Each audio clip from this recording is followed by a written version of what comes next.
This is the English lesson you have been waiting for. Do you want to finally talk about your own morning routine naturally in English? Would you like to understand real conversations about everyday life without getting lost the moment people start speaking quickly? Do you ever watch native speakers chat casually and feel like they're using a completely different language than the one in your textbook? Well, I have some good news. You're in the right place. Today, you are going to learn the #1 method to help you use real-life English, the kind real English speakers actually use every single morning, not stiff textbook lines nobody says out loud, but real, natural English. So how are you going to do that? You're going to try out my conversation breakdown method, the same method thousands of my students have used to finally understand real conversations and speak with genuine confidence. If you're new here, hi, I'm Jacob, and I teach real-life morning English right here, helping learners like you sound natural talking about everyday things, starting with the first part of the day, your morning. Many of you have told me you love watching me talk with other English speakers about ordinary everyday topics, and that's exactly what we're doing today. You're going to meet my friend Chris, and we're talking about his morning routine, something every single one of us actually has, which makes this one of the most useful conversation topics you'll ever learn. I want you to be able to talk about this with total confidence in your own words. So let me know in the comments, what does your morning routine actually look like? Tell me one thing you do every single morning and try using some of the vocabulary you're about to learn today. Because after you watch this conversation clip with Chris, something useful is going to happen. We're going to slow down and break apart some of the key vocabulary he used so you can take it and use it yourself out in the real world, starting tomorrow morning. All right, let's go meet Chris and hear a little bit about how his mornings actually go. Open quote. Hi, everyone. I'm here with my friend Chris. Some of you might remember him from a video a while back, but we're happy to be chatting again, and today we're talking about mornings, specifically his morning routine, because I think this is something everyone can relate to, no matter where you live. Yeah, definitely. So, walk me through it. What does a normal morning actually look like for you? Honestly, it depends on the day, but on a good day, I try to hit the ground running. I'm up, I've got my coffee, and I'm already thinking about my to-do list before I've even brushed my teeth. Okay, so you're a fast mover in the morning. Yeah, some mornings, definitely. Other mornings, not so much. So what changes? Well, if I stayed up too late the night before, I'm a lot more sluggish. I kind of just shuffle around the kitchen half asleep, and it takes me twice as long to feel like an actual person. Okay, that's relatable. So on those slower mornings, what helps you feel human again? Honestly, I try to ease into the day instead of rushing. I'll make my coffee slowly, sit by the window for a few minutes, maybe not even look at my phone right away. Oh, that's a good habit, actually. Not looking at your phone.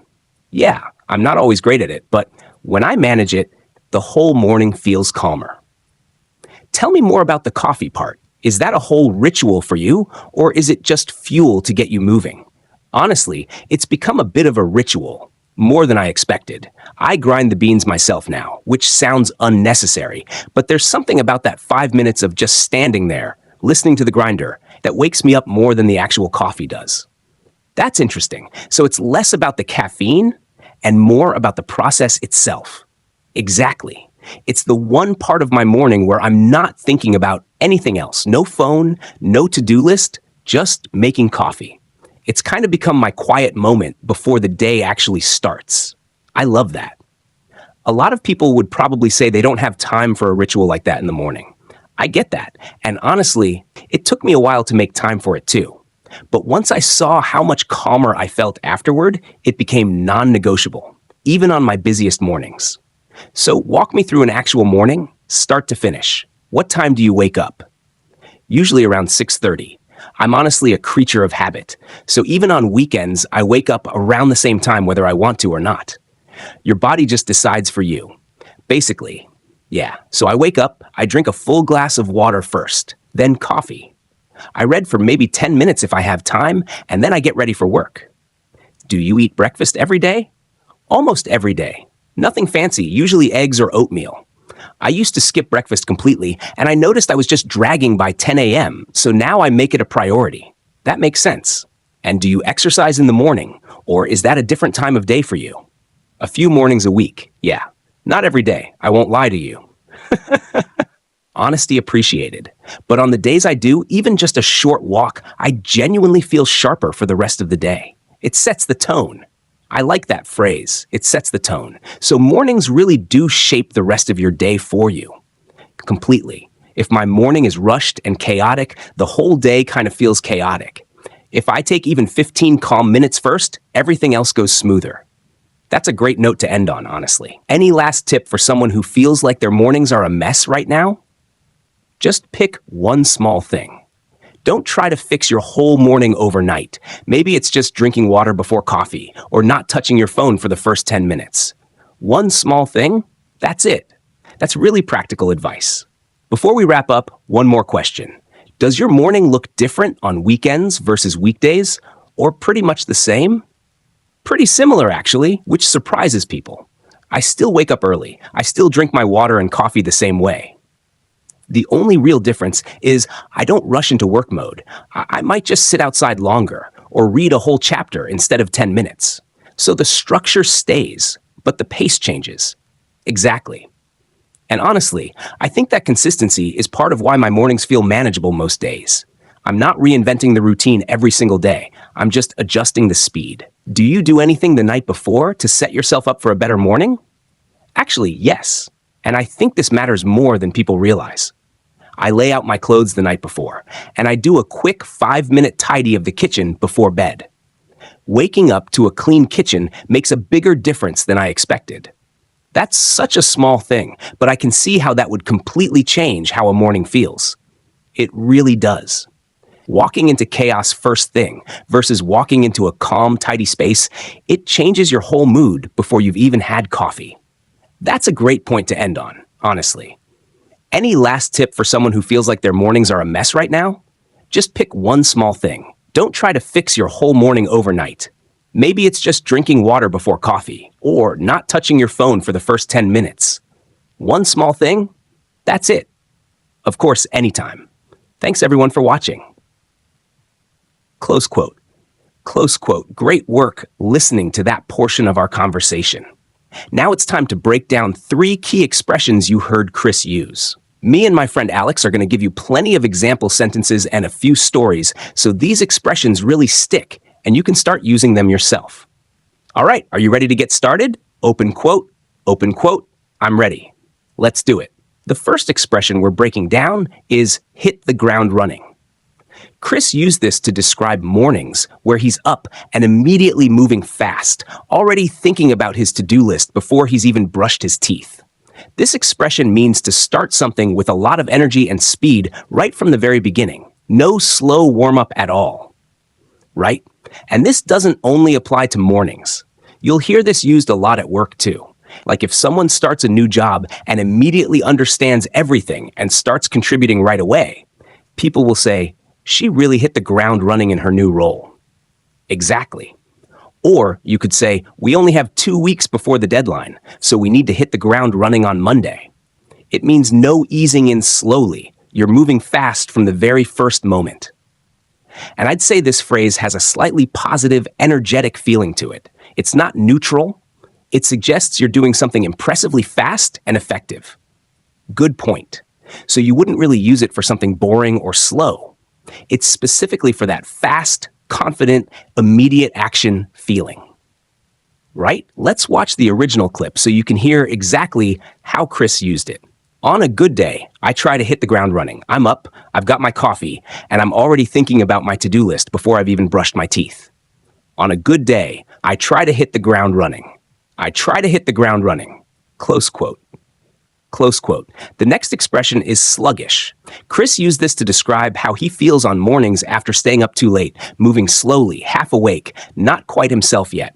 Sluggish basically means slow moving, low energy, a little foggy, like your whole body and brain are running at half speed. Open quote, open quote. Yeah, and you'll hear this used for more than just people too. You can say the traffic was sluggish this morning, meaning it was moving really slowly, Or even, my internet has been really sluggish today, meaning it's loading slowly. That's true. So it's really about anything moving slower than it normally would, whether that's a person, traffic, or even an old computer, right? And for people specifically, it often connects to being tired or maybe having eaten a big heavy meal. Like, I always feel sluggish after a big lunch. That's such a relatable one. Anyone who's eaten a huge meal in the middle of the day knows exactly that feeling. Completely. And notice it has kind of a heavy, dragging feeling to the word itself, which matches the meaning nicely. Let's watch the original clip so you can hear it in context. If I stayed up too late the night before, I'm a lot more sluggish. I kind of just shuffle around the kitchen half asleep. I'm a lot more sluggish. Close quote. The final expression today is creature of habit. Chris used this to explain that he wakes up around the same time every single day, even on weekends, whether he wants to or not.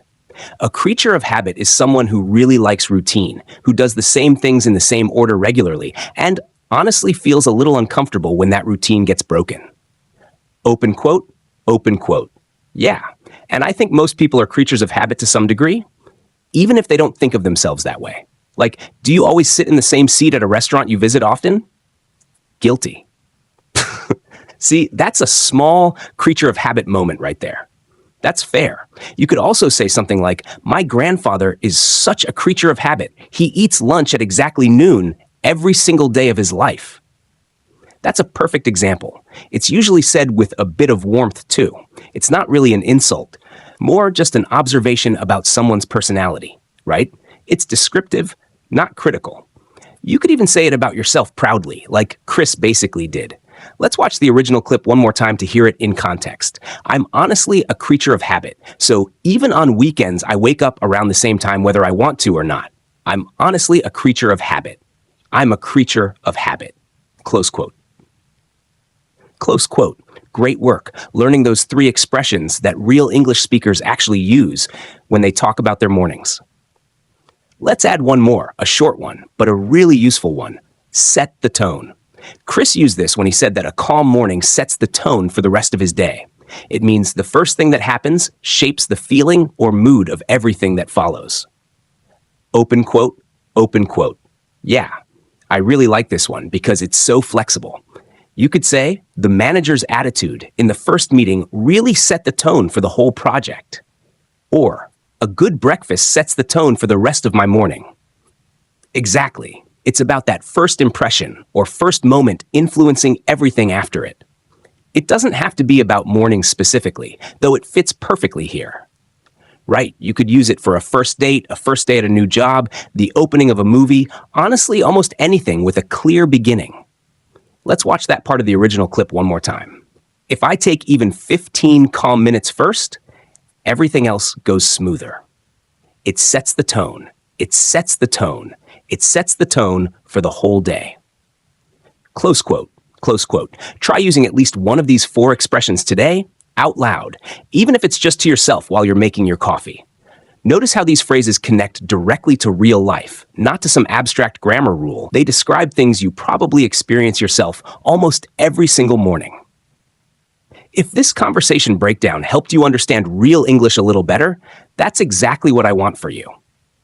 This is how fluency actually gets built, not from memorizing isolated words on a list, but from hearing them used naturally, by real people, in a real conversation, and then trying them out yourself until they stop feeling foreign and start feeling like your own words. So tell me in the comments, are you more of a hit-the-ground-running morning person or a sluggish one? And are you a creature of habit like Chris, or does your morning look different every single day? What sets the tone for your morning? Is it coffee, quiet time, exercise, something else entirely?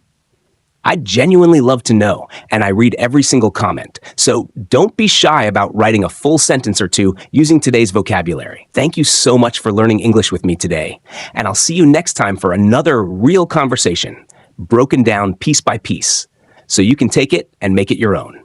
Keep practicing, keep speaking, and I'll see you soon.